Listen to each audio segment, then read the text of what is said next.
Hello everyone, welcome to EduM Academy's YouTube channel. So இன்னைக்கு நம்ம எதை பத்தி பார்க்க போறோம் அப்படின்னா பிஜிடிஆர்பி எக்ஸாம் உடைய ஒன் ஆஃப் த சப்ஜெக்டான ஜிகே அதுல இருக்கக்கூடிய 6th யூனிட்டான கரண்ட் அஃபேர்ஸ் அண்ட் ஸ்போர்ட்ஸை பத்தி தான் இன்னைக்கு நம்ம வந்து பார்க்க போறாங்க. And before entering into today's session சின்ன சின்ன இன்ஃபர்மேஷன்ஸ் மட்டும் நான் கொடுத்துடுறேன். ஸோ இப்போ நீங்க ஸ்கிரீன்ல பார்த்துட்டு இருக்குது பாத்தீங்கன்னா PDF of 6th unit GK. So இந்த பிடிஎஃப் பாத்தீங்கன்னா நம்ம அகாடமிக்னு சொல்லிட்டு ஒரு ஆப் இருக்குங்க. ஆப்பினுடைய லிங்க் வந்து டிஸ்கிரிப்ஷன்ல அட்டாச் பண்ணியிருக்கேன். ஸோ உங்களுக்கு இந்த பிடிஎஃப் வந்து வேணும் அப்படின்னா ஆல் 10 யூனிட்ஸ்க்குமே நம்ம ஜிகேக்கு வந்து பண்ணியிருக்கோம். பைலிங்குவல் லாங்குவேஜ்ல ஒரே பிடிஎஃப்லயே ஒவ்வொரு கான்செப்டையும் ஃபர்ஸ்ட் இங்கிலீஷ்ல சொல்லிட்டு அதுக்கு அடுத்ததுல பாத்தீங்கன்னா தமிழ்லயுமே நம்ம சொல்லியிருக்கோம். ஸோ ரொம்ப கிளாரிட்டியோட ஒரு பைலிங்குவல் லாங்குவேஜ்ல இருக்கக்கூடிய இந்த பிடிஎஃப் உங்களுக்கு வேணும், உங்களோட ப்ரிப்பரேஷனை ஸ்ட்ரென்தன் பண்ண அப்படின்னா நீங்க ஆப்குள்ள போயிட்டு பர்ச்சேஸ் பண்ணிக்கலாம். அண்ட் இது மட்டும் இல்ல, சைக்காலஜிக்கான நோட்ஸ்மே கூட நம்ம ஆப்ல வந்துட்டு இருக்குங்க. சைக்காலஜியோட நோட்ஸ் பாத்தீங்கன்னா இங்கிலீஷ்ல வேணும்ன்றவங்க இங்கிலீஷ்ல தனியா பர்ச்சேஸ் பண்ணிக்கலாம், தமிழ்ல வேணும்ன்றவங்க தமிழ்ல பர்ச்சேஸ் பண்ணிக்கலாம். ரொம்பவே அஃபோர்டபுளான பிரைஸ்ல இருக்கும். அண்ட் இந்த மாதிரி சைக்காலஜி மெட்டீரியலையோ இல்ல நீங்க ஜிகேவோட மெட்டீரியலையோ பிஜிடிஆர்பி ஆஸ்பிரன்ஸ் வாங்கும்பொழுது உங்களுக்கு ஆடட் பெனிஃபிட்டா பாத்தீங்கன்னா நம்ம வந்து டெஸ்ட் சீரிஸ் வந்து போட்டுட்டு இருக்கோம். அந்த டெஸ்ட் சீரிஸுமே உங்களுக்கு சேர்த்தி தான் அந்த அமௌண்ட். ஓகேங்களா? ஸோ இந்த மினிமமான அமௌண்ட்டுக்கு பிடிஎஃப் மட்டும் இல்லாம நமக்கு டெஸ்ட் சீரிஸுமே சேர்ந்து கிடைச்சிரும். டெஸ்ட் பாத்தீங்கன்னா நீங்க ஆப்ல போடுவீங்க, மல்டிபிள் டைம்ஸ்ல நீங்க அந்த டெஸ்ட் ஆக்சஸ் பண்ணிக்கலாம். ஸோ வேணுங்கிறவங்க யூஸ் பண்ணிக்கோங்க, லிங்க் டிஸ்கிரிப்ஷன்ல இருக்கு. So without any delay will enter into today's session.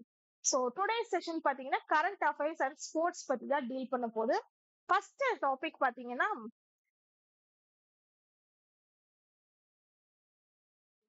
Paris 2024 Olympics பத்தி.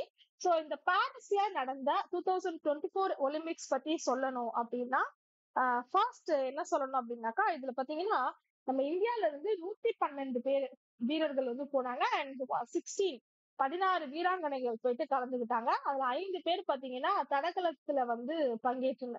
சரிங்களா? சோ இந்த ஒலிம்பிக்ஸ் நடந்தது பாத்தீங்கன்னா பிரான்சின் தலைநகரமான பாரிஸ்ல வந்து நடந்திருக்கு. நெக்ஸ்ட் டாபிக் பாருங்க, ரஷ்யா உக்ரைன் கான்ஃபிளிக்ட். சோ இந்த ரஷ்யா உக்ரைன் கான்ஃபிளிக்ட் பாத்தீங்கன்னா 2014ல துவங்கியது. கொஞ்சம் கொஞ்சமா அதனுடைய பீக்குக்கு எப்ப போகுதுன்னு பாத்தீங்கன்னா 2022ல வரைக்கும் பிப்ரவரி வரைக்குமே இது வந்து நீடித்து கொண்டிருந்தது. So after second world war பாத்தீங்கன்னா ஒரு பிக்கஸ்ட் வார் அப்படின்னு பாத்தீங்கன்னா நம்மளோட இந்த ரஷ்யா உக்ரைன் கான்ஃபிளிக்ட் தான் நம்ம வந்து சொல்லலாம். அண்ட் இதனுடைய இம்பாக்ட் வந்து எப்படி இருந்ததுன்னா பொருளாதார ரீதியா ஒரு பெரிய ஒரு தாக்கத்தை எல்லா நாடு மேலேயுமே இது வந்து ஏற்படுத்தியது. ஸோ குறிப்பா சொன்னா அத்தியாவசிய பொருட்களுடைய விலை ஏற்றம் அண்ட் எரிபொருள் பெட்ரோலியம் போன்ற எரிபொருள்களுக்கான விலை ஏற்றத்தை பத்திலாம் நம்ம இதனோட இம்பாக்ட் அப்படின்னு சொல்லிட்டு பார்க்கலாம். அண்ட் நெக்ஸ்ட் டாபிக் பாத்தீங்கன்னா COP29 சப்மிட். சரிங்களா? சோ இதனுடைய கீ என்ன அப்படின்னாக்கா குளோபல் எமிஷன் கட்ஸ். சரிங்களா? சோ நெக்ஸ்ட் COP30 பாத்தீங்கன்னா உச்சி மாநாடு வந்து பாத்தீங்கன்னா பிரேசில் நாட்டுல பேலேம் அப்படின்னு சொல்லிட்டு அந்த நகரத்துல 2025ல வந்து நடக்கணும் அப்படின்னு சொல்லிட்டு அறிவிக்கப்பட்டிருக்கு. அந்த நெக்ஸ்ட் டாபிக் பாத்தீங்கன்னா ஆப்கானிஸ்தான்ல ஏற்பட்ட ஒரு நிலநடுக்கம் பத்தினது. ஸோ 31st of August 2025ல வந்து நடந்ததுதான் இந்த எர்த்குவேக். இதுல வந்து நியர்லி 1400 கில்டு அப்படின்னு சொல்றாங்க. அதாவது 1400 பேர் வந்துட்டு கிட்டத்தட்ட 1400ல இருந்து 2000 பேர் வரைக்குமே இதுல வந்து இறந்தாங்க அப்படின்னு சொல்லப்படுதுங்க. அண்ட் ரிக்டர் அளவுகோல்ல பாத்தீங்கன்னா 6.0ல இருந்து 6.6 வரைக்கும் அந்த அளவுக்கு ஒரு கடுமையான ஒரு நிலநடுக்கம் வந்து இந்த இடத்துல வந்து ஏற்பட்டிருக்கு. ஸோ பாதிக்கப்பட்ட பகுதிகள் பாத்தீங்கன்னா குன்னார், நங்கர்ஹார், லக்மான், நூரிஸ்தான். ஸோ இந்த மாதிரியான பகுதிகள் எல்லாமே ஆப்கானிஸ்தான்ல பாதிப்புக்கு உள்ளாயிருக்குங்க. நெக்ஸ்ட் பாருங்க, பெல்ஜியம் டு ரெகனைஸ் பாலிஸ்தீன். ஸோ இந்த டாபிக்ல நம்ம வந்து ரொம்பவே முக்கியமான என்ன பாக்குறோம் அப்படின்னா செப்டம்பர் மாசம் வந்து இது நடைபெற்றிருக்கு 2025ல.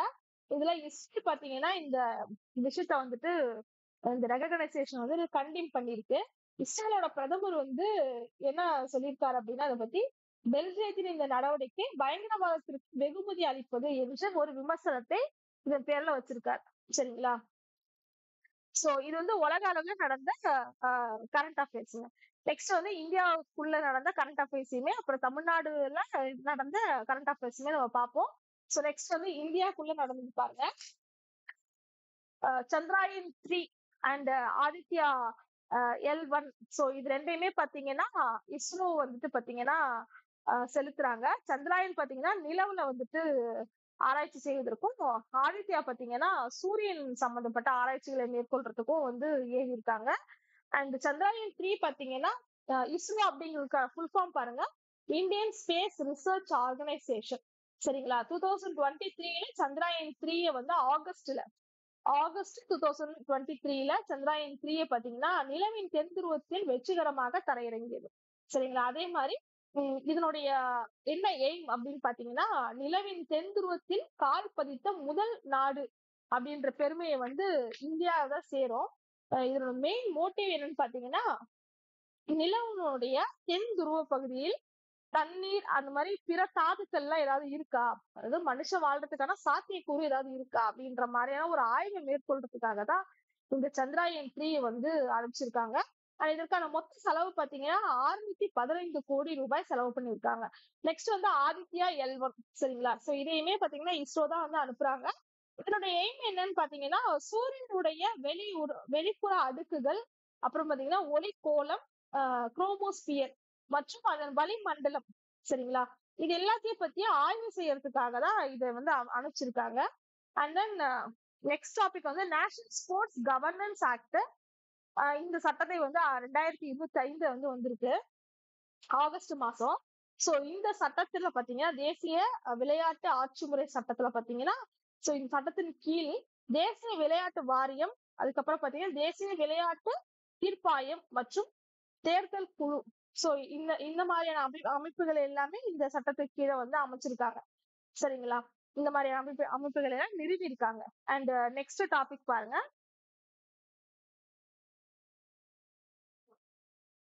G20 presidency 2023. அதாவது G20 தலைமை பொறுப்பு 2023. சோ இத பத்தி சொல்லணும் அப்படின்னா, இந்த மாநாட்டினுடைய கருப்பொருள் வந்து பாத்தீங்கன்னா வசுதைவ குடும்பகம் அப்படின்னு சொல்லிட்டு, இது வேறு விதமா எப்படி சொல்லலாம் அப்படின்னா, ஒரே பூமி ஒரே குடும்பம் ஒரே எதிர்காலம். சரிங்களா? அதான் G20 பிரசிடென்சி 2023. ஓகேங்களா?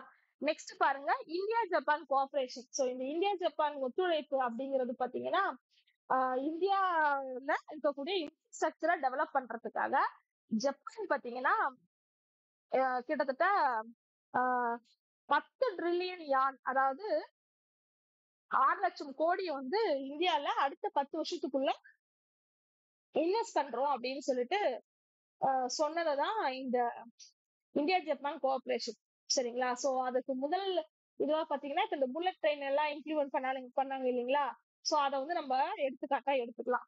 சோ நெக்ஸ்ட் வந்து பாத்தீங்கன்னா சிராக் வெண்கலம், சாத்விக் சிராக் பிரான்ஸ் மெடல் வந்து வாங்கினது. சோ இவங்க வந்து பாத்தீங்கன்னா பாரிஸ் ஒலிம்பிக் 2024ல ஆடவர் இரட்டையர் பேட்மிண்டன் போட்டிகள்ல வந்து கலந்துக்கிறாங்க. சோ அப்படி கலந்துக்கும் போது பாத்தீங்கன்னா இந்த ஜோடி பாத்தீங்கன்னா அதாவது சாத்விக் சாய்ராஜ் ரங்கிரெட்டி அப்படிங்கிறது அவரோட ஃபுல் பேரு. இன்னொருத்தர் பேர் பாத்தீங்கன்னா சாரக் ஷெட்டி ஜோடி. சரிங்களா? சாரக் ஷெட்டி.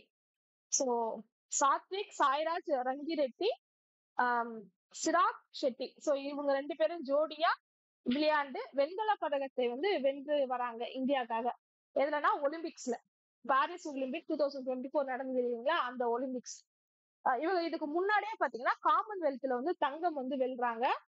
அது வந்து 2022ல. 2023ல பாத்தீங்கன்னா ஆசிய விளையாட்டு போட்டிகள்லயும் தங்கத்தை வந்து வென்று கொண்டு வராங்க. அப்ப 3வது 2025ல வெண்கலம் வந்து வென்று வராங்க. சரிங்களா?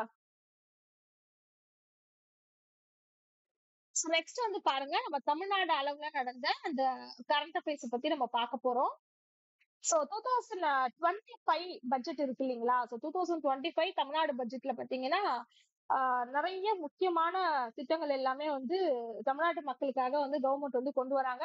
அது ரொம்பவே முக்கியமான திட்டம் என்ன அப்படின்னு நீங்க பாத்தீங்கன்னா, விடியல் பஸ்ன்னு சொல்லிட்டு சொல்றாங்க இல்லையா? அந்த பிங்க் கலர் பஸ் ஒண்ணு விமனுக்கு வந்துட்டு ஃப்ரீ. இல்லைங்களா? ஃப்ரீ டிக்கெட்ஸ் எல்லாமே கொடுப்பாங்க. ஸோ அந்த திட்டத்தை வந்து ரொம்ப முக்கியமான ஒரு விஷயமா வந்து வச்சுக்கலாம். அண்ட் தென் பாத்தீங்கன்னா மகளிர் கலைஞர் கலைஞர் மகளிர் உரிமை தொகை திட்டம், சரிங்களா? அதுவுமே ரொம்பவே முக்கியமான நலத்திட்டமா இருக்கு. இந்த திட்டங்களுக்கு மட்டுமே பாத்தீங்கன்னா சுமார் 13,807 கோடி பாத்தீங்கன்னா விடியல் பயண திட்டத்திற்கும், 3,600 கோடி அதாவது 13,807 கோடி பாத்தீங்கன்னா கலைஞர் மகளிர் உரிமை தொகை திட்டத்திற்கும், 3,600 கோடி பாத்தீங்கன்னா இந்த விடியல் பயண திட்டத்திற்காகவும் பாத்தீங்கன்னா ஒதுக்கீடு செய்திருக்காங்க. அண்ட் தென் பாத்தீங்கன்னா கல்வி மற்றும் உள்கட்டமைப்புக்கு பாத்தீங்கன்னா சுமார் 2,000 கோடி பாத்தீங்கன்னா ஒதுக்கீடு செய்திருக்காங்க. அண்ட் வேலை வாய்ப்பு திட்டத்துக்கு பாத்தீங்கன்னா இந்த நிதியாண்டுல, அதாவது 2024-25 இருக்கு இல்லைங்களா? சோ அந்த நிதியாண்டுல மட்டுமே பாத்தீங்கன்னா 40,000 அரசு பணியிடங்கள் வந்து நிரப்பப்படும் அப்படின்னு சொல்லிட்டு அறிக்கை வந்து வெளியிட்டிருக்காங்க. சோ நெக்ஸ்ட் வந்து பாத்தீங்கன்னா தமிழ்நாடு ஸ்பேஸ் இன்னோவேஷன் பாலிசி 2025, அதாவது பாத்தீங்கன்னா விண்வெளி புதுமை கொள்கை 2025 அப்படின்னு சொல்லி சொல்ற அந்த பாலிசி வந்து வந்திருக்கு.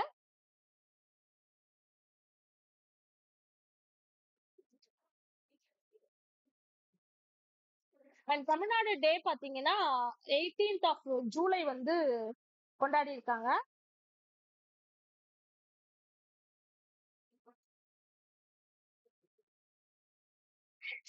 சென்னை, பெங்களூர், ஹைதராபாத், அமராவதி ஹை ஸ்பீடு ரயில் கிளியர்டு, அதாவது புல்லட் ட்ரெயின் வந்து இந்த ரூட்டுக்கு வந்து அப்ரூவல் ஆயிருக்கு. அண்ட் தென் பாருங்க, சிஎம் ஸ்டாலின் அவர்கள் பாத்தீங்கன்னா ஜெர்மனிக்கு வந்து விசிட் பண்றாருங்க. நெக்ஸ்ட் வந்து ஸ்போர்ட்ஸ் பத்தின விஷயங்கள். சோ நீரஜ் சோப்ரா பாத்தீங்கன்னா ஒரு அத்லெட், நம்ம எல்லாருக்குமே தெரியும். சோ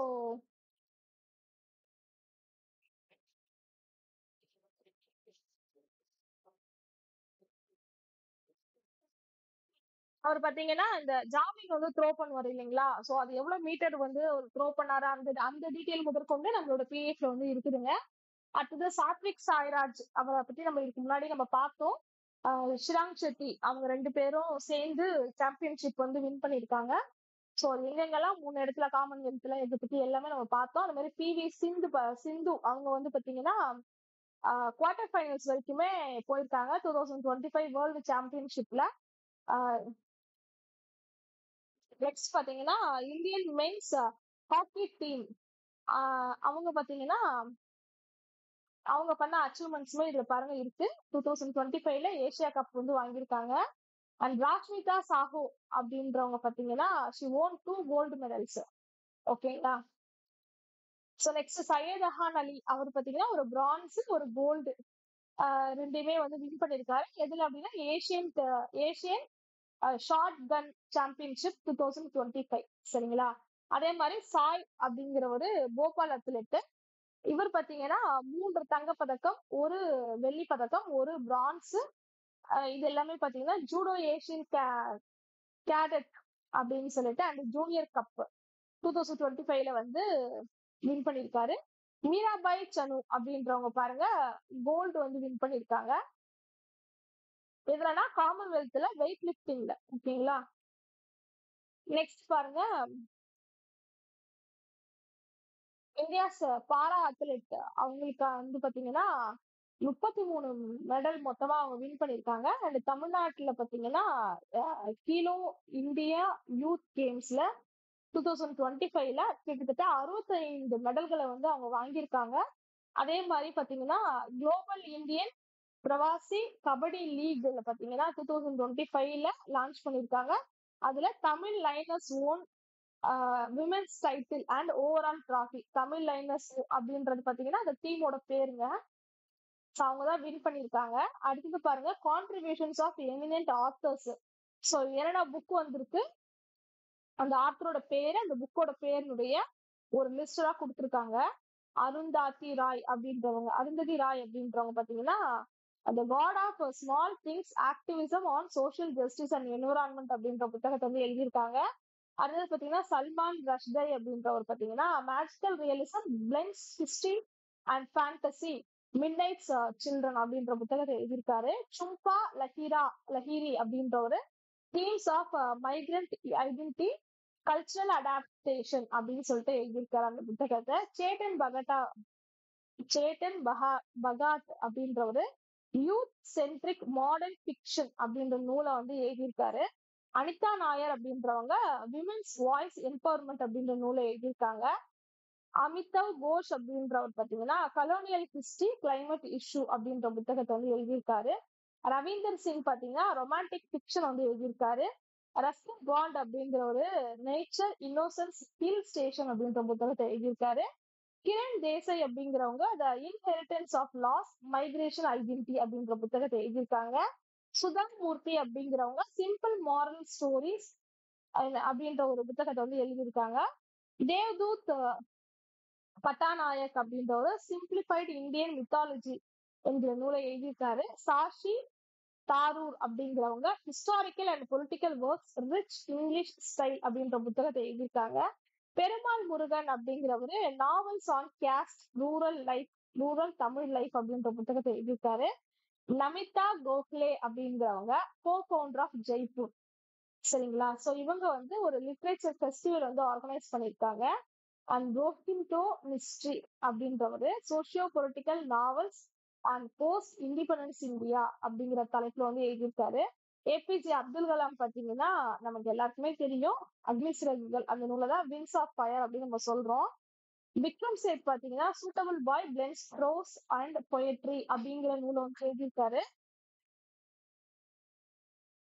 அண்ட் தென் பாத்தீங்கன்னா விக்ரம் சேத் பாத்தீங்கன்னா a suitable boy blends prose and poetry அப்படிங்கிற ஒரு நூலை வந்து எழுதியிருக்காரு. ஏஓ அப்படிங்கிற ஒரு stories of north east tribes அப்படின்ற நூலை எழுதியிருக்காரு. ஆர்கே நாராயணா அப்படிங்கிற ஒரு Malgudi days small town Indian life அப்படிங்கிற நூலை எழுதியிருக்காரு. இதே மாதிரி ஒவ்வொருத்தரும் என்னென்ன நூலை எழுதியிருக்காங்க அப்படிங்கிற லிஸ்ட் நம்ம இங்க கொடுத்துருக்கோம் பாருங்க. இந்திரா பார்த்தசாரதி அப்படிங்கிறவங்க மாடர்ன் தமிழ் லிட்ரேச்சர் அப்படிங்கிற நூலை வந்து எழுதியிருக்காங்க. அண்ட் சிவசங்கரி பாருங்க ரைட்டிங்ஸ் ஆன் விமன் அப்படின்ற மாதிரி எல்லாம் எழுதியிருக்காங்க. ஸோ கல்கியினுடைய பொன்னியின் செல்வன். ஸோ அதை பத்தின டீட்டெயில்ஸும் இங்க இருக்கு. ஸோ இந்த மாதிரி ரொம்பவே இன்ட்ரெஸ்டிங்கான ஃபேக்ட்ஸ் எல்லாமே நம்மளோட இந்த நோட்ஸ்லயுமே அவைலபிளா இருக்கு. ஸோ இந்த யூனிட் பொறுத்த வரைக்கும் இவ்வளவுதாங்க. இந்த ஒரு பிடிஎஃப் உங்களுக்கு வேணுங்கிற பட்சத்துல நீங்க நம்மளோட ஆப் இருக்கு, நம்ம அகாடமிக்குன்னு இருக்கிற ஆப்னுடைய லிங்க் டிஸ்கிரிப்ஷன்ல இருக்கு. லிங்க் உள்ள போயிட்டு நீங்க இதை பர்ச்சேஸ் பண்ணிக்கலாம். ரொம்பவே அஃபோர்டபுளான பிரைஸ்ல இந்த பிடிஎஃப் மட்டும் இல்லாம நமக்கு வந்து டெஸ்ட் சீரீஸுமே மேம் வந்து கண்டக்ட் பண்றாங்க. ஸோ உங்களுக்கு வேணுன்ற பட்சத்துல நீங்க இதை வாங்கிக்கலாம். அண்ட் அது மட்டும் இல்ல, நம்ம சப்போர்ட் டீமுக்கு உங்களுக்கு ஏதாவது டவுட்ஸ் இருக்கு இந்த நோட் சம்பந்தமாவோ அல்லது பிஜிடிஆர்பி சம்பந்தமா வேற ஏதாவது டவுட்ஸ் இருந்தாலும் நீங்க நம்ம சப்போர்ட் டீமுக்கு கால் பண்ணி உங்க டவுட்ஸ் நீங்க கேட்டுக்கலாம். டிஸ்கிரிப்ஷன்லயுமே நம்ம சப்போர்ட் டீமுடைய நம்பர் வந்து இருக்கும். நானுமே சொல்றேன், நம்பர் வந்து 6363048562.